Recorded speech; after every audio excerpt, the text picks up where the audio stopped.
वालेकुम अस्सलाम एवरीवन। बेटे, as per the regular drill please अपनी मार्क करो अटेंडेंस, फिर इंशाल्लाह स्टार्ट करते हैं लेक्चर।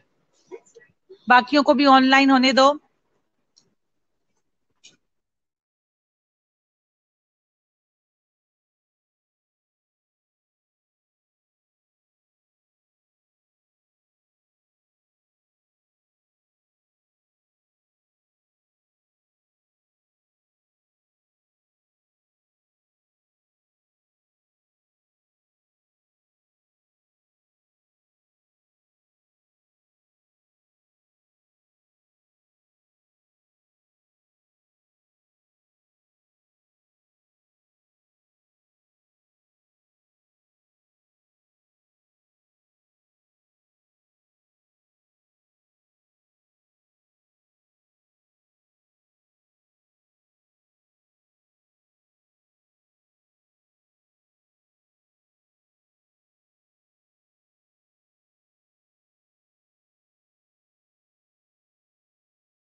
बेटे बस कपल ऑफ मोर मिनट्स हम करेंगे और उसके बाद इंशाल्लाह हम लेक्चर स्टार्ट कर देंगे। 2 more minutes टू गो।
जी अस्सलाम वालेकुम बेटे, कैन यू हेयर मी? बेटे मेरी आवाज आ रही है?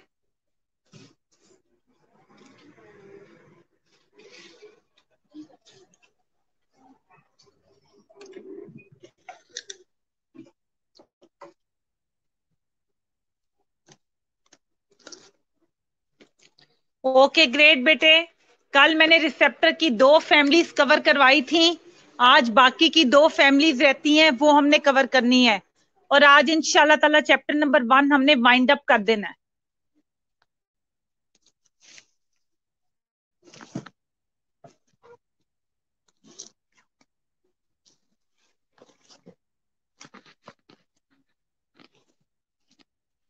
पीछे वाले में से कोई प्रॉब्लम तो नहीं है बेटे? वो क्लियर है? मैं थर्ड वाली टाइप स्टार्ट करूं? Okay great. अच्छा बेटे, यहाँ पर जो मैंने स्नैपशॉट के अंदर तुम लोगों को थर्ड टाइप दी हुई है जिसका नाम है एंजाइम लिंक्ड रिसेप्टर्स, ये यहां से नहीं करना, ये एक और बुक से करना है। उसकी स्नैपशॉट में भी सेंड करती हूँ। इसलिए उससे पहले हम टाइप 4 पढ़ेंगे, इंट्रासेलुलर रिसेप्टर्स। पहले ये पढ़ेंगे, फिर थर्ड पे दोबारा आएंगे। इंट्रासेलुलर रिसेप्टर्स आपने यहीं से याद करना है।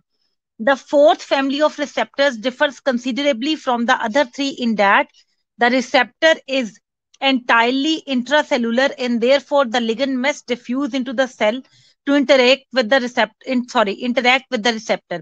In order to move across the target cell membrane, the ligand must have sufficient lipid solubility. The primary targets of these ligand receptor complexes are transcription factors in the cell nucleus.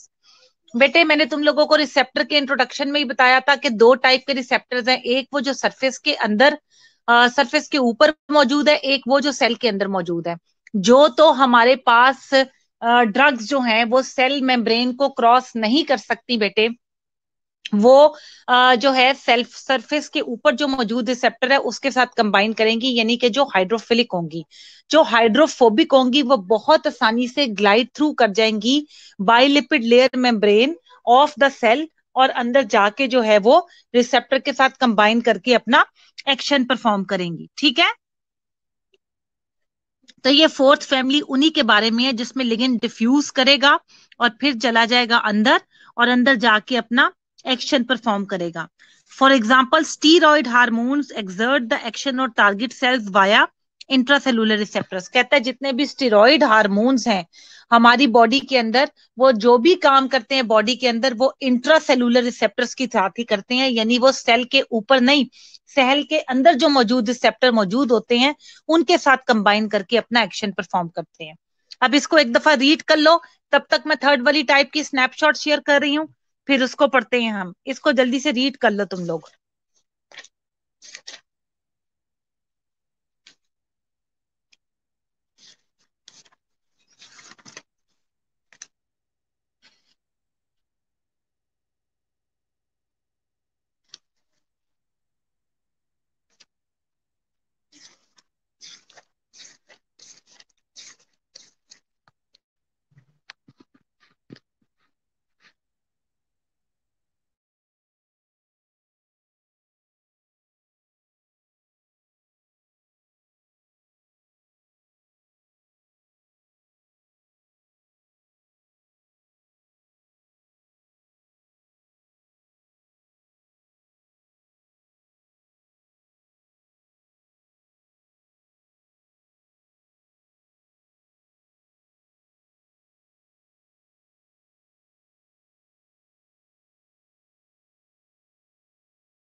Great बेटे, अब तक 3 types cover हो गई हमारी, अब last करेंगे।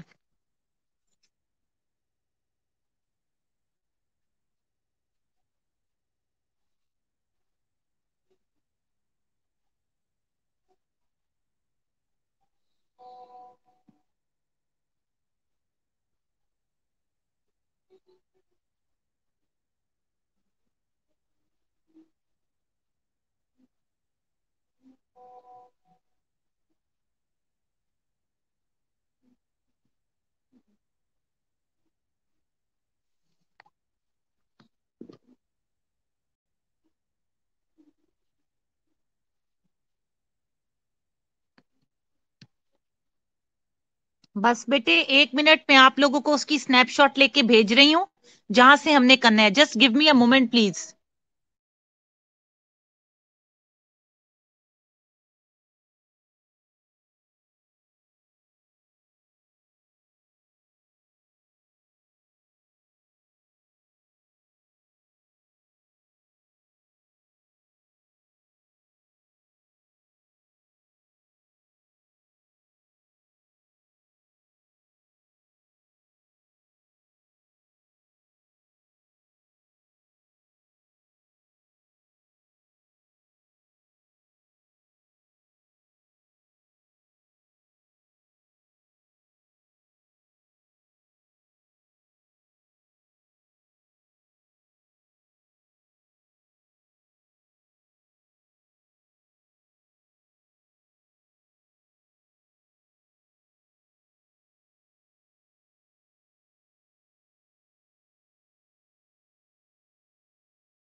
जी बेटे, group check करें, मैंने थर्ड टाइप भी आपको भेज दी है। एंजाइम लिंक रिसेप्टर्स, यहाँ पर थर्ड टाइप पे नाम लिखा हुआ है, जो मैंने तस्वीर भेजी है।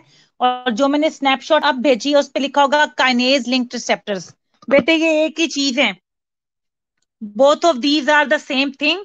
और इफ थर्ड वाली टाइप में तुम लोगों ने अब यही लिखना है, ठीक है बेटे? बेटे इस थर्ड वाली टाइप में तुम लोगों ने अब यही लिखना है।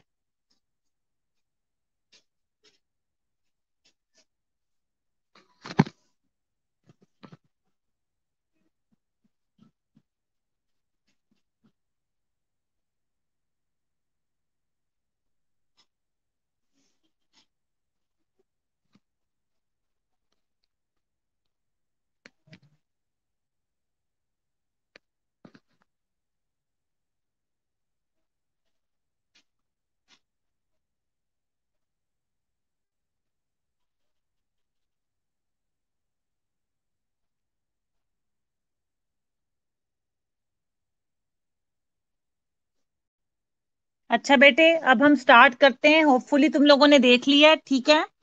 Kinase linked receptors, binding of ligand with the receptors leads to kinases activation. ये काइनेसिस क्या है हमारे पास?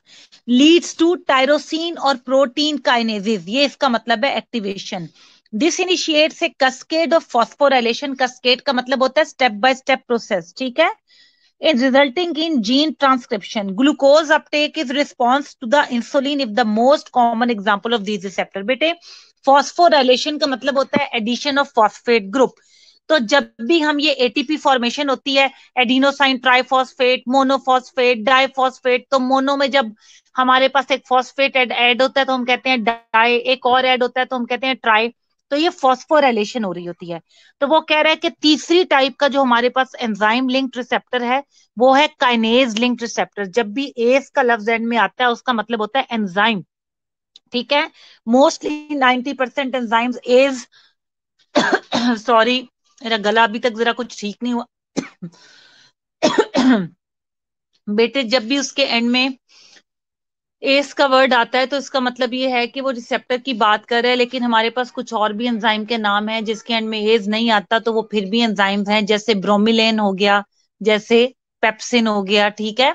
तो बस तुम लोग इतना याद रखना कि वो यहाँ पर हमारे पास एंजाइम का एक कस्केड रिएक्शन शुरू हो जाता है। कस्केड का मतलब कि एक के बाद एक के बाद एक, ठीक है। और जिसकी वजह से जो जीन ट्रांसक्रिप्शन होती है ना, जब जीन बनती है, डीएनए जो बनती है, उसमें तुम्हें पता है ना एटीपी एएमपी एडीपी का सारा प्रोसेस होता है। तो जीन ट्रांसक्रिप्शन में यही रिएक्शन इन्वॉल्व होता है। फिर वो ये कह रहा है कि जो ग्लूकोज होती है ना, अपटेक होती है, इंसुलिन जब रिलीज होती है, ग्लूकोज की अपटेक होती है, वो भी इसी टाइप रिसेप्टर की जो है वो एक एग्जाम्पल है। यहाँ पर तुम्हारे टाइप ऑफ रिसेप्टर खत्म हो गए हैं। 5 ईयर पेपर में क्वेश्चन आया हुआ है, बहुत इंपॉर्टेंट क्वेश्चन है, इसको छोड़ना नहीं है। और जैसे मैंने तुम्हें कहा है इसको वैसे ही याद करना है। नवीद,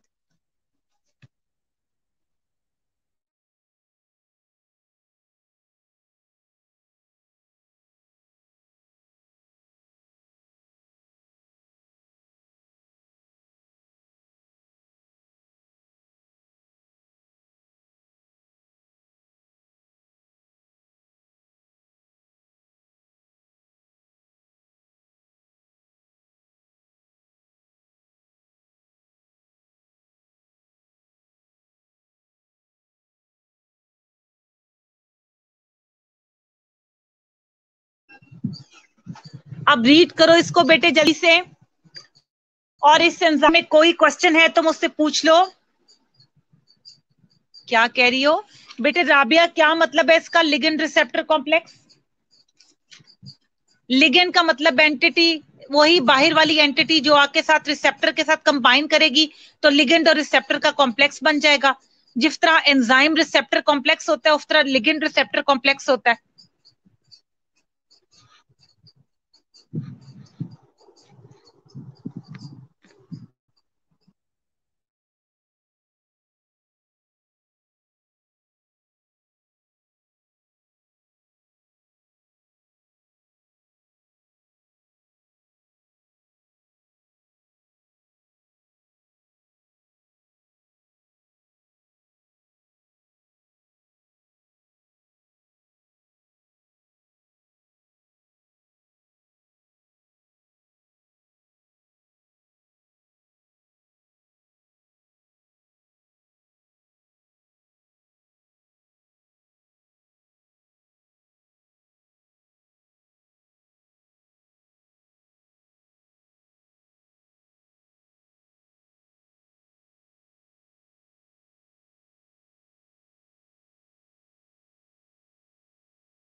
शाबाश बेटे, अच्छे से रीड करो 2 मिनट के लिए ताकि नया टॉपिक स्टार्ट करूं मैं।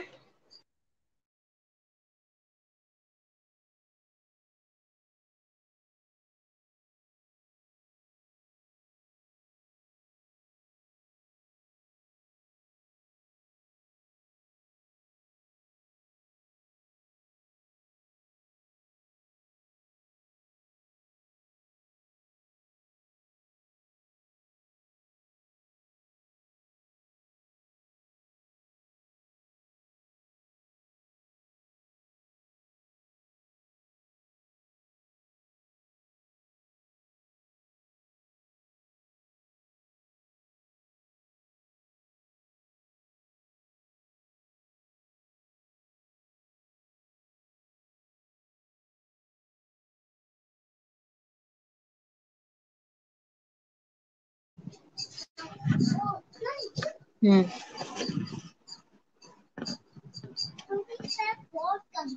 कोई बात नहीं इधर आ जाओ।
जी बेटे, थर्ड टाइप मैंने डिस्क्राइब कर दी है।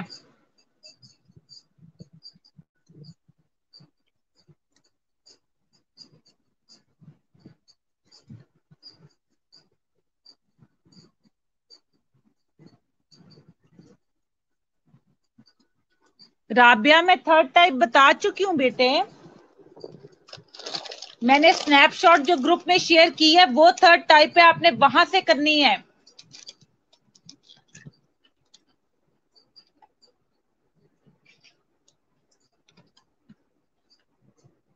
बेटे थर्ड टाइप के अंदर हमारे पास एक कैस्केड ऑफ फॉस्फोराइलेशन रिएक्शन होते हैं। थर्ड टाइप के अंदर काइनेज हमारे पास एंजाइम है, वो रिएक्ट करता है या कंबाइन करता है रिसेप्टर के साथ, और हमारी बॉडी में जो जीन की ट्रांसक्रिप्शन होती है वो भी इसकी एग्जांपल है। और इसके अलावा जो ग्लूकोज अपटेक होती है as a response to insulin secretion, वो भी इसकी एग्जांपल है।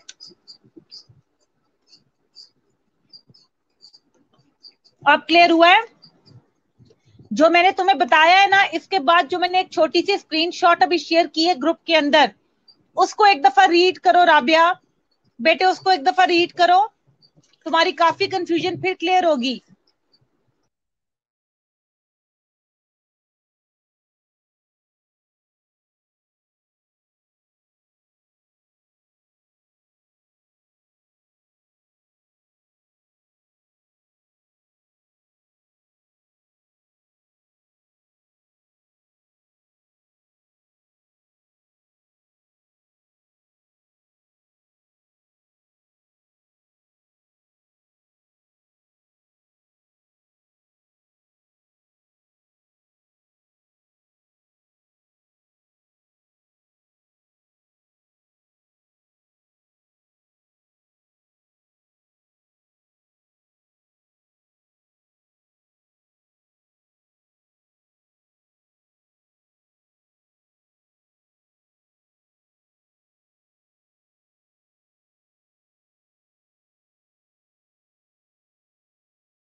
जी बेटे, वो काइनेज सेंसिटिव होगा बेटे। देखो टाइप का नाम ही क्या है, काइनेज लिंक्ड रिसेप्टर, यानी वो उसी के साथ आके कंबाइन करेगा। जैसे लॉक एंड की हाइपोथेसिस पढ़ते थे हम एंजाइम्स की थियरीज में, ये वही चीज है।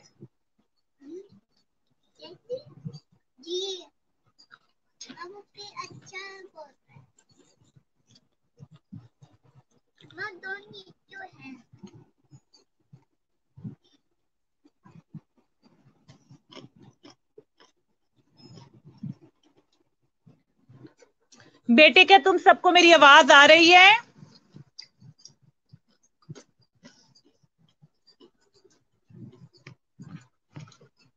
बेटे सेंटर में मुझे अब समझ नहीं आती। ओके सारा ग्रेट बेटे।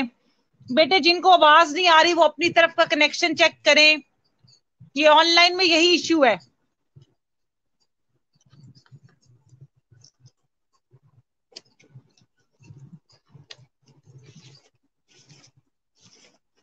आज मैंने चैप्टर खत्म करना है बेटे, बहुत लंबा हो गया, बस अब इससे जान छुड़वाएं।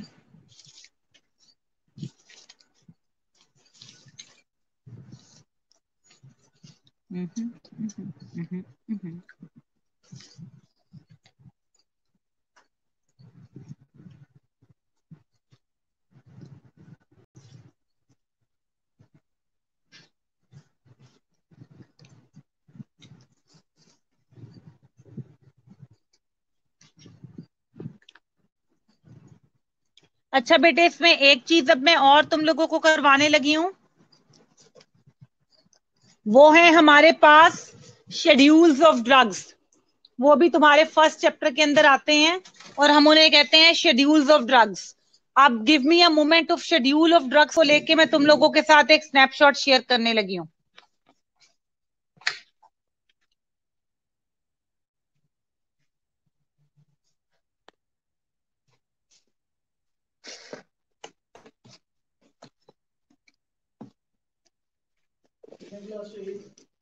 तीन।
शेड्यूल्स ऑफ ड्रग्स पे तुम लोगों को दो वो भेजी हैं स्नैपशॉट्स। अभी शेड्यूल्स ऑफ ड्रग्स क्या चीज है बेटे? इस तरह है कि ड्रग्स की डिफरेंट टाइप्स हैं जिसमें कंट्रोल्ड सब्सटेंसेस हैं।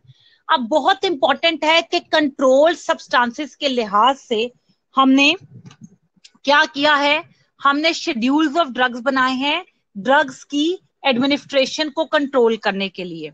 हमने ड्रग को शेड्यूल्स का मतलब है डिफरेंट क्लासेस में डिवाइड कर दिया है। हमने इनको नाम दिए हैं 5 शेड्यूल्स के, 1 2 3 4 5। बेटे शेड्यूल 1 के अंदर वो ड्रग्स आती हैं जिसका के हाई पोटेंशियल है अब्यूज के लिए, और वो करंटली जो है, अच्छा ये जो इसके अंदर लिखा हुआ है ना, not currently accepted for medical use in the United states, in the United states वाला पार्ट तुमने पेपर में नहीं लिखना, तुमने बस यहाँ पे फुल स्टॉप लगा देना है, not currently accepted for medical use बस। फिर lack of accepted safety for use under medical supervision. बेटे इसका मतलब ये है कि ये ऐसी ड्रग्स हैं, ऐसी सब्सटेंसेस हैं जो अंडर मेडिकल सुपरविजन के लिए भी एक्सेप्टेड सेफ्टी को लैक करती हैं और करंटली इनको यूज करने की इजाजत नहीं है। ये सारी वही ड्रग्स हैं जो एब्यूजिव सब्सटेंसेस हैं, जिन पे ड्रग डिपेंडेंस या ड्रग एब्यूज हमारी होती है, यानी ये नशा आवर अद्वियात। क्या नशा आवर अद्वियात जो हैं उनको जैसे मर्जी इस्तेमाल कर लो, वो हमारी बॉडी को फायदा तो नहीं पहुंचाएंगी ना। तो ऐसी सारी ड्रग्स शेड्यूल 1 में आती हैं, जिसमें कि एलएसडी आती है, लाइसर्जिक एसिड डाइथाइलामाइड, फिर मैरिजुआना, फिर हमारे पास पियोट, एसटीपी, हेरोइन, हशीश।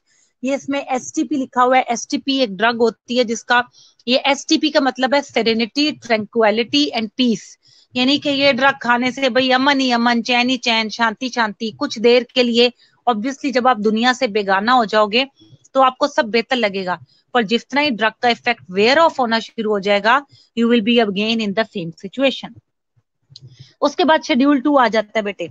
शेड्यूल 2 भी वही ड्रग्स है जिनका अब्यूज के लिए हाई पोटेंशियल है बेटे, लेकिन ये वो ड्रग्स हैं जो करंटली मेडिकल पर्पसेस के लिए यूज होती हैं, यानी कि अगर इसको अंडर द सुपरविजन हम इस्तेमाल किया जाए तो ये मेडिकल पर्पसेस के लिए यूज होती हैं और इन पे फिजिकल और साइकोलॉजिकल डिपेंडेंस हो जाती है।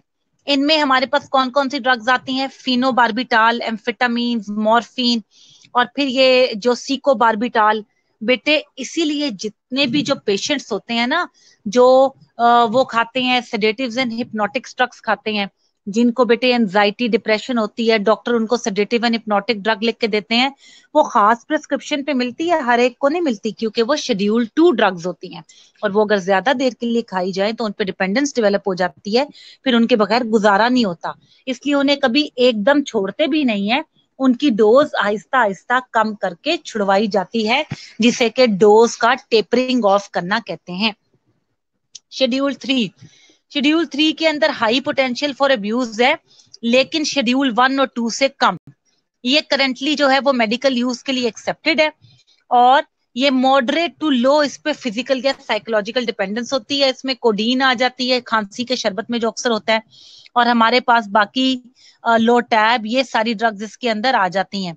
तुम खाली एम्पिरीन, पहली जो एग्जांपल है ना, एम्पिरीन विद कोडीन, बस वही याद रखना और ज्यादा करने की जरूरत नहीं है।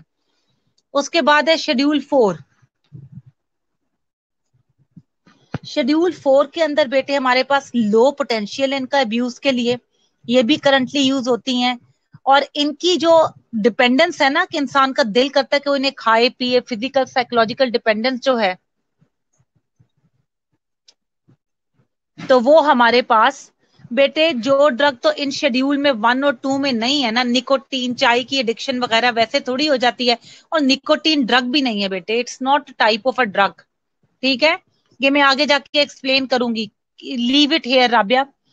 अच्छा बेटे, करंटली एक्सेप्टेड है ये, और इसके अंदर हमारे पास आ जाती हैं डायजीपाम, फ्लोरेजीपाम, ये सारी क्लोरल हाइड्रेट, ये सारी ड्रग्स जो हैं ये हमारे पास आ जाती हैं शेड्यूल 4 ड्रग्स में।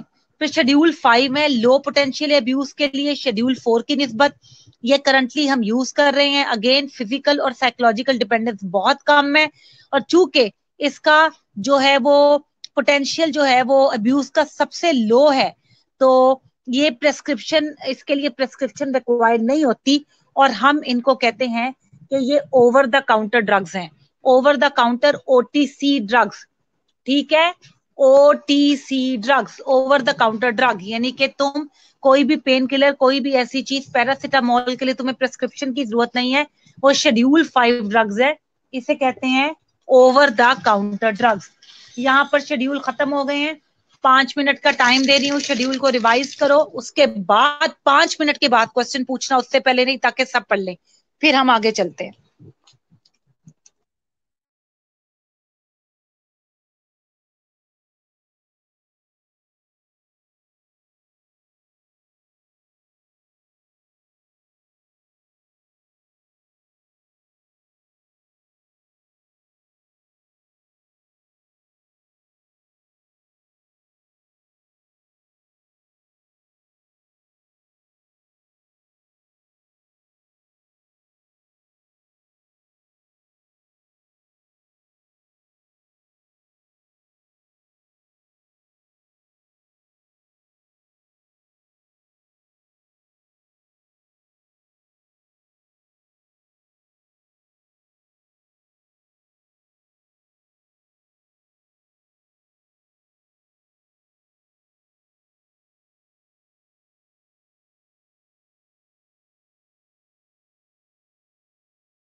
यस बेटे, अब्यूज का मतलब है डिपेंडेंस ऑन द ड्रग बेटे, एडिक्शन। यू आर राइट सारा।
जी बेटे, क्लियर है, सबको हो गया है?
ओके बेटे, ग्रेट। अब मैं आगे शेयर करने लगी हूँ। प्लीज अब मुझे bear with me, give me a couple of minutes, और फिर मैं अगला शेयर करती हूँ तुम लोगों के साथ, ठीक है? Hold on for a while.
बेटे ग्रुप में चेक करो। अब मैंने आप लोगों के साथ क्लियरेंस ऑफ ड्रग शेयर किया, अब हम उसे कवर करेंगे। चेक करो, इमेज मिल गया है?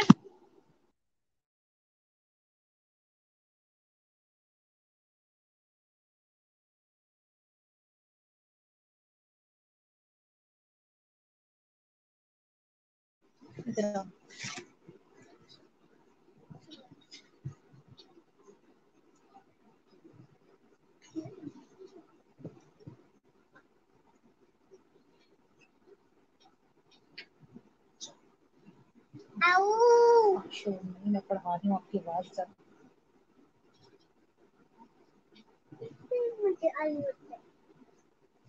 कोई आई नहीं होता तो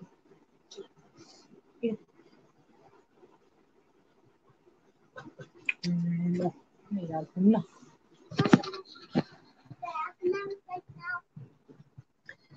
ओके बेटे, ग्रेट। Clearance of drug. बेटे जब ड्रग बॉडी में आई, उसने अपना काम कर लिया, अब हम चाहते हैं उसने काम कर लिया वो बॉडी से निकल जाए, क्योंकि otherwise it will create side effect. अब हम कहते हैं rate of elimination of drug by all routes. याद रखो, drug clearance is equal to, हम ड्रग क्लियरेंस की एक तुम्हें छोटी सी मैं डेफिनेशन बताती हूँ। Drug clearance is equal to, ठीक है, हवा हमारे पास उसमें आ जाती है क्लियरेंस फ्रॉम किडनीज, जिसको कि हम रीनल क्लियरेंस कहते हैं, प्लस नॉन रीनल क्लियरेंस। उसके अलावा बॉडी के सेबेशियस ग्लैंड से बाजूकात कुछ ड्रग्स एक्सक्रीट होती हैं, पसीने के थ्रू बॉडी से निकलती हैं, इसके अलावा लिवर के थ्रू जाती हैं। तो renal clearance plus non renal clearance is equal to total drug clearance. Renal clearance plus non renal clearance is equal to total drug clearance. ठीक है, इन दोनों को प्लस करके टोटल ड्रग हमारे पास क्लियरेंस, इसको हम कहेंगे। रीनल जो किडनी के थ्रू होगी, नॉन रीनल जो किडनी के अलावा लिवर या बाकी ऑर्गन से होगी। अब हम इसको कैसे कैलकुलेट करते हैं? The clearance of mauve drugs is of two types. उसमें पहली एक्सप्लेनेशन में वो यही कह रहा है। अब ये जो क्लियरेंस होती है ड्रग्स की, जो ड्रग ने बॉडी से निकलनी होती है, ये भी दो तरह की होती है। एक होती है फर्स्ट ऑर्डर, एक होती है जीरो ऑर्डर, बिल्कुल रिएक्शन की तरह। फर्स्ट ऑर्डर काइनेटिक वो होती है कि constant fraction of a drug is eliminated per unit time, it is called first order या और second order, sorry first order. 5% और 10%। कांस्टेंट फ्रैक्शन का मतलब ये है कि अगर मैंने एक ड्रग के renal clearance plus non clearance, नहीं Rabia, renal clearance plus non renal clearance is equal to total clearance. अच्छा बेटे, हमारे पास इस तरह है कि अगर मैंने एक ड्रग के 100 mg खाए हैं, तो उसका 50% अगर 5% उसका क्या होगा? चलो, एक ड्रग के अगर मैंने 100 mg खाए हैं, उसका 5% क्या होगा? 5 mg। तो ये उसका कांस्टेंट फ्रैक्शन होगा जो पर यूनिट टाइम में बॉडी से एलिमिनेट होगा। अब अगर मैं उसी ड्रग के 50 mg खाती हूं, तो 50 mg का 5% 2.5 mg हो जाएगा। तो अब पर यूनिट टाइम में 2.5 mg जाएगा। यानी मैं जितने मर्जी mg ड्रग में खाऊं, एक कांस्टेंट फ्रैक्शन परसेंटेज जाएगी। ऑब्वियसली वो परसेंटेज 100 mg के केस में 5 हो जाएगी, 50 mg के केस में अगर 5% परसेंटेज है तो वो 2.5 mg होगी। ये हम कहते हैं फर्स्ट ऑर्डर काइनेटिक्स है। फिर हमारे पास है जीरो ऑर्डर। बेटे जीरो ऑर्डर का मतलब है constant amount per unit time में जाती हैं, regardless of the dose of the drug. यानी कि चाहे तुम 5 mg खाओ, चाहे तुम 10 mg खाओ, हर यूनिट टाइम में उसका 1 mg बॉडी से क्लियर होना है। That is clearance of drug for you. Are you clear बेटे?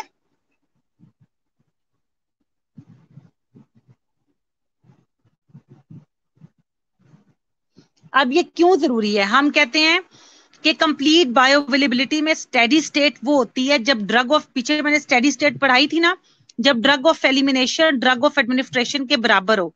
इसका मतलब है अगर desired steady state concentration body में होगी या प्लाज्मा में होगी, तो क्या होगा? The rate of clearance of the drug will dictate the rate at which the drug should be administered. Desired steady state, अब eliminate desired steady state हम कहते हैं कि जिस अमाउंट से हम ड्रग खा रहे हैं उसी अमाउंट से बाहर से निकल रही है। अगर हमें rate of clearance of drug पता लग जाए तो हमें पता है कि फिर ड्रग की अमाउंट को बॉडी में स्टेडी स्टेट पे पहुंचाने के लिए इतनी ही अमाउंट ऑफ ड्रग हमें दोबारा एडमिनिस्टर करनी पड़ेगी। यहाँ पे clearance of drug bind up होता है। 5 मिनट का टाइम तुम्हें दे रही हूँ, इसको रीड आउट करो प्लीज। 5 मिनट में इसको रीड आउट करो, उसके बाद अब 5 मिनट के बाद तुम मुझसे क्वेश्चन पूछोगे, सबको पढ़ लेने दो, और 5 मिनट के बाद मैं आगे बढ़ूंगी, ठीक है? 5 मिनट के लिए मैं खामोश हूँ बेटे, कुछ नहीं बोल रही, रीड करने के लिए टाइम दिया है मैंने।